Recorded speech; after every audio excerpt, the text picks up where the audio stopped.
என் ஃபாதருக்கு வந்து மனோரமாவை ரொம்ப பிடிக்கும் ஆக்சுவலி. ஏன்னா வந்து அவங்க ரொம்ப பிரேவான லேடியாக இருக்கிறதுனால, என் ஃபாதர் எப்படி மனோரமாவை கூப்பிடுவாங்கன்னா, சிவாஜினின்னு தான் கூப்பிடுவாங்க. ஓ, சிவாஜினி. சிவாஜினி அப்படி தான் கூப்பிடுவாங்க.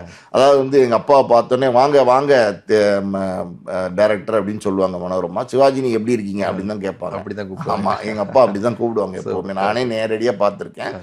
இது மட்டும் இல்லை, அதாவது வந்து சிவாஜிக்கு ஈக்குவலான ஒரு நடிகை மனோரமா அப்படின்னு சொல்லி நிறையா பேர் பார்த்தீங்கன்னா பொம்பளை சிவாஜி மனோரமா அப்படின்னு சொல்லுவாங்க. சினிமா இண்டஸ்ட்ரியில் ஜென்ரலாகவே அப்படி ஒரு பேச்சு உண்டு. எல்லாருக்குமே அது தெரியும், பொம்பளை சிவாஜி மனோரமா அந்த அளவுக்கு வந்து நடிப்பை வந்து காட்டக்கூடியவங்க.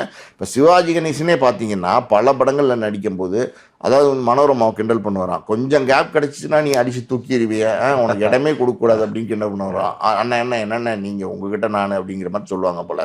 அதே மாதிரி மனோரமாட்ட இன்னொரு ஸ்பெஷலான விஷயம் என்ன பார்த்தீங்கன்னா, அவங்க எம்ஜிஆரோடையும் நடிச்சிருக்காங்க, கண்டிப்பாக முதல்வர் ஜெயலலிதாவோடையும் நடிச்சிருக்காங்க, கலைஞர் ஐயாவோடையும் நடிச்சிருக்காங்க, பல பேரோட வந்து மனோரமா வந்து நடிச்சிருக்காங்க. அப்படிதான் அவங்களுக்கு. அதனால் வந்து 3 சீஃப் மினிஸ்டரோட மனோரமா ட்ராவல் பண்ணியிருக்காங்க. கண்டிப்பாக. அதாவது கலைஞர் ஐயாவோடையும் நெருக்கமான ட்ராவல் பண்ணியிருக்காங்க, எம்ஜிஆர் ஐயாவோடையும் நெருக்கமான ட்ராவல் பண்ணியிருக்காங்க, ஜெயலலிதா அம்மையாரோடையும் நெருக்கமான ட்ராவல் பண்ணியிருக்காங்க.